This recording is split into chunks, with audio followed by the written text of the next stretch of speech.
Doubt नट में मिलेगा अब आपके हर सवाल का जवाब। बस अपने फोन से क्वेश्चन की फोटो खींचो और तुरंत वीडियो सोल्यूशन पाओ। डाउनलोड लिंक डिस्क्रिप्शन में है। Hello guys. इस वीडियो में हम बात करने वाले हैं कि जेई मेंस के फिजिक्स में रिवीजन के लिए हमें लास्ट के 1 वीक में क्या क्या रिवाइज करना है। मींस फिजिक्स में कौन कौन से इजी टॉपिक हैं, इंपॉर्टेंट टॉपिक हैं, मोस्ट रिपीटेड टॉपिक हैं, कि हम इजीली 60+ मार्क्स फिजिक्स सेक्शन में स्कोर कर पाएँ। तो पिछले साल के पेपर और जेई मेंस जनवरी के पेपर को देखते हुए क्या क्या चीज़ें हमें ज़रूर रिवाइज करनी चाहिए, कितना कितना टाइम उन्हें देना चाहिए, इस बारे में हम इस वीडियो में बात करेंगे। चैप्टर बाय चैप्टर करेंगे। चलिए स्टार्ट करते हैं। सेम वेटेज वाली वीडियोस मैथ्स के लिए ऑलरेडी अपलोड कर दी है, लिंक कमेंट्स में और डिस्क्रिप्शन में दोनों में है, आप वहां से देख सकते हैं। करते हैं। तो देखिए, सबसे पहले हम बात करेंगे यूनिट एंड मेजरमेंट्स चैप्टर की। देखिए, इस बार जैसा आप सभी लोग एक इम्पॉर्टेंट बात जानते हैं कि 20% आपका जो वेटेज है वो प्रैक्टिकल फिजिक्स को है एंड 80% वेटेज आपका थ्योरेटिकल फिजिक्स को है। ऐसा जेईई मेंस के सिलेबस में दिया हुआ है। तो मीन्स इस बार जो प्रैक्टिकल वाला सेक्शन है उससे क्वेश्चंस आने के चांसेस बढ़ जाते हैं। अब अगर ऐसा है तो कुछ चैप्टर्स ऐसे हैं जिनमें प्रैक्टिकल पार्ट ज़्यादा है, जैसे यूनिट एंड मेजरमेंट। अब यूनिट एंड मेजरमेंट में आपका screw gauge and vernier caliper, इसको आपको अच्छे से आना चाहिए। तो जिन बच्चों ने क्लास 11th और क्लास 12th के प्रैक्टिकल कर रखे हैं उनको इस चीज़ से बिल्कुल दिक्कत नहीं होगी। लेकिन जिन्होंने नहीं कर रखा है, आई रिक्वेस्ट कि आप एक बार स्क्रू गॉज और वर्नियर कैलिपर की थ्योरी जरूर पढ़ के जाएं। इसी के साथ में अब रिलेटिव एरर या फिर परसेंटेज एरर कैलकुलेशन वाले जो सेक्शन होते हैं ये भी प्रैक्टिकल वाले पार्ट में थोड़े ज़्यादा होते हैं। तो ये वाला चीज़, जैसे रिलेटिव एरर एरर क्या होती है, एब्सोल्यूट एरर क्या होती है। अगर आपको कोई चीज़ दे रखी है, लेट से कि कोई एक फंक्शन दे रखा है, जैसे कि कुछ जेड इज इक्वल टू दे रखी है, बी में परसेंटेज एरर दे रखी है, सी में परसेंटेज एरर देखी है और मैक्सिमम एरर इन जेड पूछा है, तो वो वैसे कैलकुलेट करने वाले क्वेश्चन आपको करने आने चाहिए। साथ ही जनरली आजकल एक ट्रेंड और होता है, जैसे फॉर एग्जांपल आपको दे रखा है कि अगर मास को आपको दे रखा है कुछ इस तरीके से, सी की पावर 1/2, एच की पावर 3/2 अपॉन लेट से एफ की पावर 7/2। अब ऐसा सिंप्लीफाई करके ये जो वैल्यू बनी है, क्या ये मास को रिप्रेजेंट करती है या नहीं। तो इस टाइप के क्वेश्चंस भी डायमेंशनल कैलकुलेशन के आते हैं। डायरेक्ट डायमेंशंस पूछने के क्वेश्चन अब नहीं आते हैं। और जेईई में जनवरी में जिन क्वेश्चंस की मैं बात कर रहा हूँ बिल्कुल वैसे ही क्वेश्चंस आए थे। अब motion in a plane 3 chapters आते हैं वैसे तो इसमें, rectilinear, projectile and relative. But relative बहुत टाइम से पूछा नहीं जा रहा है, मतलब जनरली आपके जो क्वेश्चंस आते हैं वो रेक्टिलिनियर मोशन के ही ज़्यादा आते हैं या फिर प्रोजेक्टाइल के आते हैं। प्रोजेक्टाइल में प्रोजेक्टाइल हिटिंग के क्वेश्चन आते हैं, जैसे फॉर एग्जांपल एक प्लेन है, प्लेन से मैंने कोई एक पार्टिकल थ्रो किया है और नीचे कोई एक कार है, लेट से कार ड्राइव कर रहे हैं। अब कार किस स्पीड से मूव करेगी, ऊपर से जो हमने प्रोजेक्टाइल थ्रो किया है किसी हाइट एज से, वो दोनों यहाँ पे इसे कैच कर ले। तो इस टाइप के क्वेश्चन आपको करने आने चाहिए जिसमें आपको दो साइड में इक्वेशन लगा सके। कांस्टेंट एक्सेलरेशन के क्वेश्चन आते हैं मोस्टली, जनरली वेरिएबल एक्सेलरेशन के क्वेश्चन नहीं आते हैं। रिवर और रेन प्रॉब्लम, रिवर में आपके वो वाले क्वेश्चन जिसमें आपको मिनिमम टाइम में वाले क्वेश्चन और मिनिमम टाइम वाले और मिनिमम डिस्टेंस वाले क्वेश्चन, ये दोनों करने आने चाहिए। बेसिक ऐसा कुछ होता नहीं है, नॉर्मल सा थोड़ा सा हमारे पास में पाइथागोरस थ्योरम लगानी होती है दोनों ही केसेस में।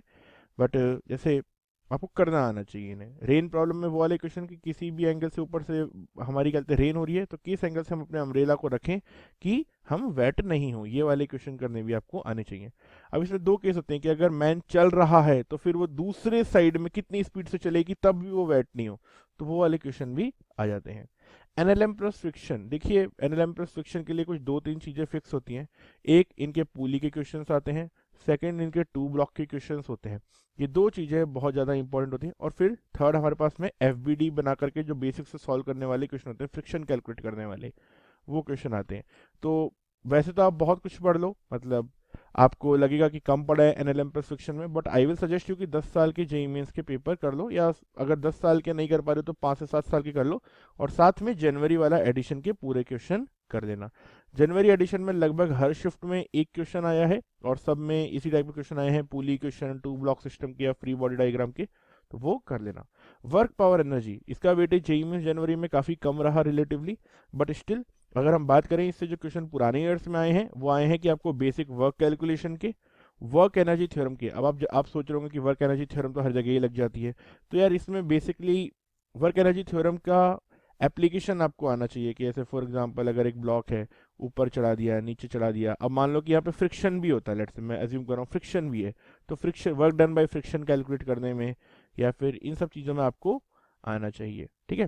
क्योंकि देखिए वर्क एनर्जी जो थ्योरम है आपकी आरबीडी में भी लगेगी, अगर आपको आरबीडी आता है तो वहाँ भी आपके काम आ जाती है, इसलिए एक बार इसको जरूर करके जाना। साथ ही कोशिश करना कि पिछले 5 से 7 साल के और जेईई मेंस जनवरी के क्वेश्चन सॉल्व कर लो, इससे ज़्यादा इस चैप्टर को करने के लिए ज़रूरत नहीं है। अच्छा एक चीज़ और होती है यार, पोटेंशियल एनर्जी और एफ के बीच में जो रिलेशन वाला ग्राफ होता है उसे देखना कि कहाँ पे स्टेबल है कहाँ पे स्टेबल नहीं है, वो आपको आना चाहिए। अब देखिए उसके बाद जो दो बड़े चैप्टर्स हमारे पास में बचते हैं वो हैं centre of mass and RBD. तो यार देखिए सेंटर ऑफ मास की अगर मैं बात करूं और आरबीडी से, तो दो बहुत ही आसान टाइप के क्वेश्चन बनते हैं जिसमें आपको सेंटर ऑफ मास कैलकुलेट करना होता है किसी ऑब्जेक्ट का, या फिर मोमेंट ऑफ इनर्शिया कैलकुलेट करना होता है किसी सॉलिड बॉडी का। ये दोनों टाइप के क्वेश्चन जनरली पूछे जाते हैं, मतलब अगर आप जेईई मेंस जनवरी का भी एग्जाम उठा के देखोगे तो moment of inertia basic calculate करने के 1 या 2 शिफ्ट में क्वेश्चन पूछे भी गए थे।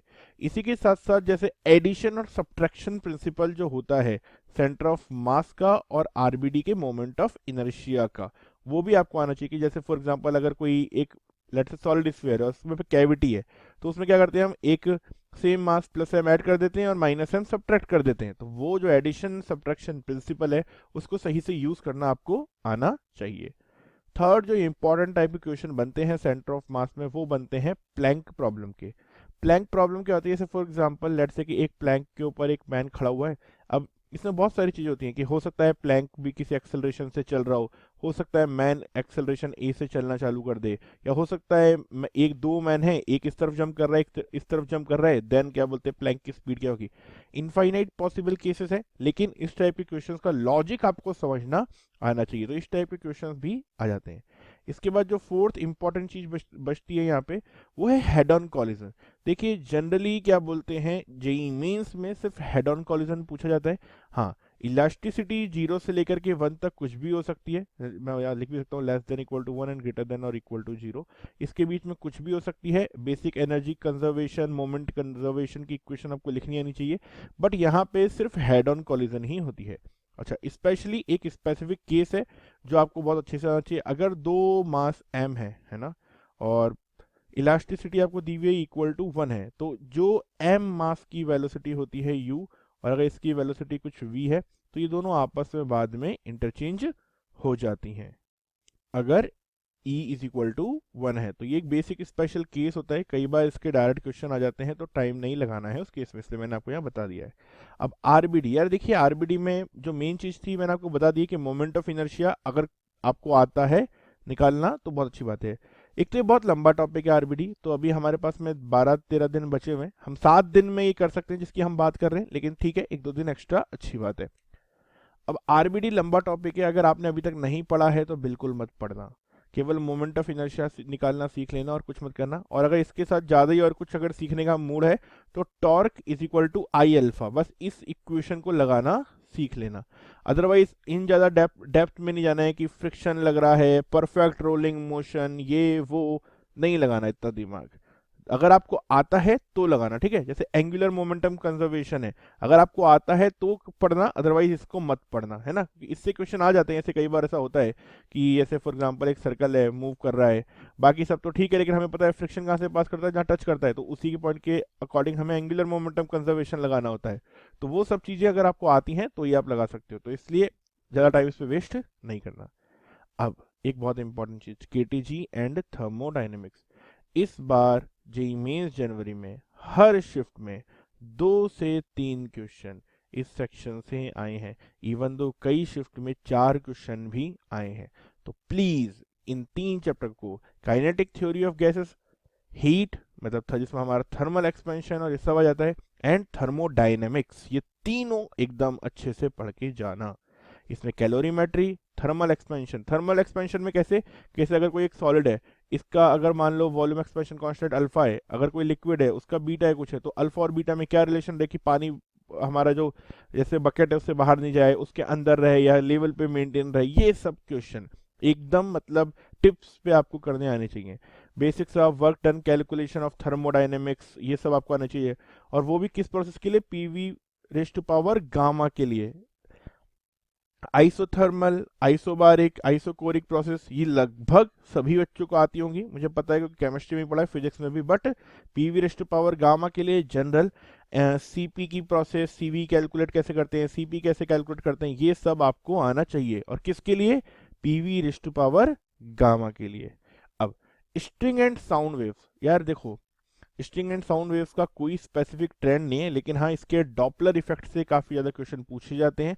तो डॉपलर इफेक्ट का जो फॉर्मूला है वो एकदम अच्छे से कर लेना। मैं आपको बता भी देता हूँ, 8 में से 2 शिफ्ट में आपका डॉपलर इफेक्ट का क्वेश्चन आया था साउंड वेव्स का, ठीक है। स्ट्रिंग वेव्स में ऐसा कुछ नहीं है। स्ट्रिंग वेव्स में आपका एक स्पेसिफिक टाइप का क्वेश्चन बनता है, वेलोसिटी ऑफ स्ट्रिंग की, अगर उसमें टेंशन टी है, मास एम है, और अगर दो स्ट्रिंग के क्या बोलते हैं, आपको टेंशन का रेशियो दे रखा है, रो डेंसिटी का क्वेश्चन दे रखा है, तो उसकी वेलोसिटी का क्या रेशियो होगा। तो इस टाइप के क्वेश्चन आते हैं। तो पिछले 5 साल के पेपर और जेईई मींस जनवरी के क्वेश्चन कर लेना। अब करंट, इलेक्ट्रिसिटी एंड कैपेसिटेंस, इन दोनों से मिलाकर के आपके 3 क्वेश्चन आने वाले हैं, कम से कम 3 क्वेश्चन। इसमें आपके करंट से जो क्वेश्चन बनते हैं वो आपके बनते हैं इक्विवेलेंट रेजिस्टेंस कैलकुलेट करने के। अब उसमें कई बार बेसिक सीरीज और पैरेलल वाले क्वेश्चन भी आते हैं, और कई बार कॉम्प्लिकेटेड सर्किट्स भी आ जाते हैं, जैसे व्हीट स्टोन ब्रिज और ये सब भी आते हैं। तो इक्विवेलेंट रेजिस्टेंस का क्वेश्चन आपको करना आना चाहिए। ये ईजी आते हैं, डिफिकल्ट बिल्कुल नहीं आते हैं जेईई मेंस के पॉइंट ऑफ व्यू से। केसीएल केवीएल इम्प्लाई करना, इस बार 8 में से शिफ्ट में से कम 2 शिफ्ट में ऐसे क्वेश्चन आए जो आप देख करके मतलब कर देंगे कि एक आपको बीच में एक जॉइंट पॉइंट दे रखा है, इधर इधर इधर 3 पॉइंट है, तीनों का वोल्टेज दे रखा है। अब बीच में यहाँ पे एक रेजिस्टेंस आर है, इससे पूछा बताओ कि लेट्स से कि करंट कितना जा रहा होगा यहाँ से, या फिर वो कुछ रेजिस्टेंस पूछा था, मुझे एक्सेक्ट अभी याद नहीं आ रहा है। बट बेसिक बहुत इजी क्वेश्चन था, कुछ नहीं करना था। इसे क्या बोलते हैं, मैंने टी पॉइंट मान करके केवल इक्वेशन लिख के करंट का सम जीरो करना था। तो बेसिक सी चीज थी। इसी के साथ साथ अब सबसे इंपॉर्टेंट चीज है यहाँ पे इस पूरे सेक्शन में, इलेक्ट्रिकल इंस्ट्रूमेंट। जैसा मैंने आपको स्टार्टिंग में बताया था 20% वेटेज इस बार प्रैक्टिकल को, तो उसमें इलेक्ट्रिकल इंस्ट्रूमेंट जो है, जैसे हमारे अमीटर, वोल्ट मीटर, इनको किस तरीके से काम करते हैं, या फिर हमारे पास में मीटर ब्रिज जो है उसकी कैलकुलेशन, तो मतलब वो कैसे सॉल्व करते हैं उनके क्वेश्चंस को। वैसे तो प्रैक्टिकल आपने किए होंगे तो आपको सब आता होगा, बट स्टिल ये आपको करने आने चाहिए, बिकॉज जैसा मैं बोल रहा हूँ कि 20% प्रैक्टिकल है, मतलब बहुत ज़्यादा चांसेस आने के हैं। इसी के साथ साथ कैपेसिटेंस में हम बात करें तो equivalent capacitance, charging discharging equation, ये बहुत ही ज़्यादा जरूरी है, बहुत बेसिक होती है लेकिन बहुत जरूरी है। इसमें आपको आर इक्विवेलेंट निकालना आना चाहिए, बिकॉज हम टी अपॉन आर सी जो लिखते हैं उसमें आपको आर आना चाहिए। साथ ही एनर्जी कंजर्वेशन भी जो हम कैपेसिटेंस में लगाते हैं कि लेट से कि वो आपको आना चाहिए। अब इसमें ना कई बार क्या बोलते हैं, थोड़ा सा इस बार कुछ मॉडिफाइड क्वेश्चन भी है, जैसे फॉर एग्जांपल आपको 2 स्लैब दे रखी हैं, इनके बीच में ऐसे 4 पार्ट बना रखे हैं, तो ऊपर आ गया K1, नीचे आ गया K2, dielectric constant K3 and K4। तो अब आपसे पूछा है कि इक्विवेलेंट के इक्विवेलेंट क्या हो जाएगा इसका। तो वो वाले जो क्वेश्चन है इस बार जेईई मेंस जनवरी में आए हैं, तो आपको ये से अगर डाइलेक्ट्रिक या हमने कोई स्लैब बीच में डाल दी है तो उस केस में हम कैपेसिटेंस को कैसे डील करते हैं, ये भी अब आपको थोड़ा सा पढ़ना पड़ेगा। जेईई मेंस जनवरी में ये एडवांस लेवल के क्वेश्चन आए थे, मतलब जो अभी तक आते थे उससे काफी ज्यादा डिफिकल्ट, तो ये आपको आना चाहिए। मॉडर्न फिजिक्स, देखिए इसमें 3-4 टाइप के चैप्टर्स आते हैं, जैसे फॉर एग्जांपल रेडियो एक्टिविटी है, एटॉमिक स्ट्रक्चर है, एक्सरे है, फोटो इलेक्ट्रिक इफेक्ट है, फ्यूजन फिजन है, मतलब सब इक्वली इंपॉर्टेंट है। मैं ये नहीं बोल सकता हूँ कि इसमें कोई भी एक सेक्शन ऐसे बहुत ज़्यादा वो है, लेकिन ऑब्वियसली कुछ चीज़ें ऐसे रेडियो एक्टिविटी है, ये हम केमिस्ट्री में केमिकल काइनेटिक्स पढ़ते हैं, तो ये हमारा वहाँ पर भी हो जाता है, ठीक है। तो और रेडियो एक्टिविटी भी हम पढ़ते हैं केमिस्ट्री में, तो वहाँ पे हो जाता है। फ्यूजन एंड फिजन, ये भी क्या बोलते हैं, हमारा थोड़ा थोड़ा सा सेक्शन हम ऑलरेडी केमिस्ट्री में पढ़ते हैं, तो इसलिए हमारा हो जाता है। बट फिजिक्स का जो फ्यूजन एंड फिजन है वो काफ़ी ज़्यादा अलग और डिफरेंट और हाई लेवल का होता है, तो वो आपको थोड़ा सा अच्छे से प्रिपेयर करना पड़ेगा। जनरली डेल्टा एम कैलकुलेट करना, एनर्जी कितनी चेंज हुई है, रिलीज हुई है, वो कैलकुलेट करना आपको आना चाहिए। एक और इम्पॉर्टेंट बात, X ray and photoelectric effect की मीन्स कितनी मिनिमम एनर्जी का फोटोन होना चाहिए कि फोटो इलेक्ट्रिक इफेक्ट हो, या कितनी उसकी काइनेटिक एनर्जी होगी, ये सब भी कैलकुलेट आपको करना आना चाहिए। Semiconductor and communication system, कम से कम 2 क्वेश्चन मान लो कि अगर आप इस बार जनवरी का पेपर उठा के देखोगे तो 3 से 4 क्वेश्चन भी आए हैं, और जिसमें कम्युनिकेशन सिस्टम, सेमीकंडक्टर से ज़्यादा इंपॉर्टेंट कम्युनिकेशन सिस्टम रहा है। 2 क्वेश्चन हर शिफ्ट में थे, कहीं में 3 भी आए हैं, ठीक है। तो कम्युनिकेशन सिस्टम बहुत ज़्यादा इंपॉर्टेंट है, प्लीज़ इसको एक बार अच्छे से पढ़ के जाइएगा। हवा में मत छोड़िएगा, आई सीरियसली रिक्वेस्ट। सेमीकंडक्टर से आपका एक क्वेश्चन आएगा, वो कहाँ से आने के चांसेस हैं, आपके गेट से आने के चांसेस हैं। और कम्युनिकेशन सिस्टम में भी जो आपका पूरा गेट्स प्लस डायोड कुछ मत। और एक चीज, 10 साल के पेपर जरूर करके जाना और जेईई मेंस जनवरी का क्वेश्चन जरूर करके आना। एनसीईआरटी से ही सारे क्वेश्चन थे सेमीकंडक्टर और कम्युनिकेशन सिस्टम के, तो इसलिए एनसीईआरटी के अलावा कहीं और नजर मत डालना। अब दो चैप्टर, ग्रेविटेशन एंड इलेक्ट्रोस्टैटिक्स। तो देखिए यार, इलेक्ट्रोस्टैटिक्स में सबसे पहले ग्रेविटेशन में वो वाला सेक्शन जब आपको जी इफेक्टिव कैलकुलेट करना, तो इलेक्ट्रोस्टैटिक्स में जब तक आपको इलेक्ट्रिक फील्ड और इलेक्ट्रिक पोटेंशियल कैलकुलेट करना होता है। तो यार उनके जो फॉर्मूला हैं सारे ग्रेविटेशनल और इलेक्ट्रिक फील्ड कैलकुलेट करने के, वो आपको आने चाहिए। इसी के साथ साथ जैसे अगर मैंने किसी कंडक्टिंग बॉडी जिसके ऊपर कोई चार्ज है उसको एक नॉन कंडक्टिंग बॉडी से ज्वाइन कर दिया है, तो देन क्या रेशियो रह जाएगा चार्जेस का, तो उस टाइप के क्वेश्चन भी आपको करने आने चाहिए। या फिर कितना चार्ज, क्या बोलते हैं, जैसे अगर मैं इसे अर्थिंग कर दूं तो कितना चार्ज ट्रांसफर होगा, तो वो सब चीजें आपको निकालनी आनी चाहिए। इलेक्ट्रोस्टैटिक इलेक्ट्रिक पोटेंशियल के क्वेश्चन, जैसे फॉर एग्जांपल अगर मतलब कितनी हम, वैसे तो अब मैं बात करूं अगर सीरियसली, तो इलेक्ट्रोस्टैटिक्स के जो क्वेश्चन इसके अलावा बनते हैं वो सारे कॉम्प्लिकेटेड बनते हैं। बट इलेक्ट्रिक पोटेंशियल के क्वेश्चन जनवरी के एग्जाम में तो नहीं, बट पहले के एग्जाम्स में पूछे गए हैं, और मतलब डायरेक्ट फॉर्मूला बेस्ड भी पूछे गए हैं, जहां सिर्फ हमें दो फॉर्मूला लगा के एक्स की वैल्यू कैलकुलेट करनी होती थी। तो एक बार सारे फॉर्मूलाज आप इसके भी ढंग से याद करके जाएं। अल्टरनेटिंग करंट, जेईई मेंस में इसका वेटेज बहुत ही कम था, मतलब 8 में से केवल 1 या 2 शिफ्ट में पूरा आया था। लेकिन जो क्वेश्चन थे वो आपके एसी सर्किट के फॉर्मूले के ऊपर बेस्ड थे। तो ये मैं हमेशा ही बोलता हूँ कि एसी सर्किट मतलब अल्टरनेटिंग करंट में फेस एंगल का क्वेश्चन, एसी सर्किट फॉर्मूला और रेजोनेंस, इन तीनों के अलावा वैसे भी कुछ खास है नहीं। तो ये आपको जरूर एक बार, मतलब रेजोनेंस की कंडीशन में क्या होता है, पावर जैसे मैक्सिमम होती है, पावर मिनिमम होती है, एनर्जी लॉस मैक्सिमम मिनिमम क्या होता है, तो बेसिक उसके जो थ्योरी है वो आपको आनी चाहिए। फेस एंगल कैलकुलेशन और एसी सर्किट फॉर्मूला, इसको इम्प्लीमेंट कैसे करना है, टी वगैरह पे कैसे हम कैलकुलेट करेंगे, ये चीज़। अब यार एक बहुत स्पेसिफिक चीज़ है, मतलब कई बार मुझसे बच्चे पूछते भी हैं कि सर मैग्नेटिज्म के बारे में आप कुछ क्यों नहीं बताते हो। तो यार देखिए, वैसे तो मैं कुछ कुछ बोल सकता हूँ कि ये आता है, ये आता है, ये आता है, बट अनप्रिडिक्टेबल है मैग्नेटिज्म।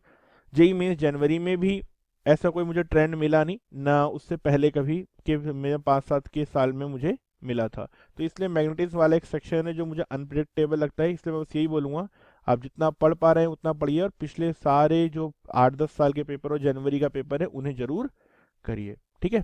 तो फिजिक्स के बारे में भी हमने बात कर ली, मैथ्स के बारे में हम ऑलरेडी बात कर चुके थे, तो उसका लिंक भी आपको कमेंट्स और डिस्क्रिप्शन में है। केमिस्ट्री के ऊपर भी मैं जल्दी ही वीडियो बना दूंगा। बाकी फिर भी कोई डाउट है तो आप कमेंट सेक्शन में पूछ सकते हैं। वीडियो अच्छी लगे तो लाइक करना और दोस्तों के साथ शेयर करना और चैनल सब्सक्राइब कर दो। Thank you. Free PDF download करने के लिए डाउटनेट ऐप इंस्टॉल करें और फिर अपनी प्रोफाइल पर क्लिक करके डाउनलोड एंड शेयर पर जाएं और मनचाही पीडीएफ डाउनलोड करें।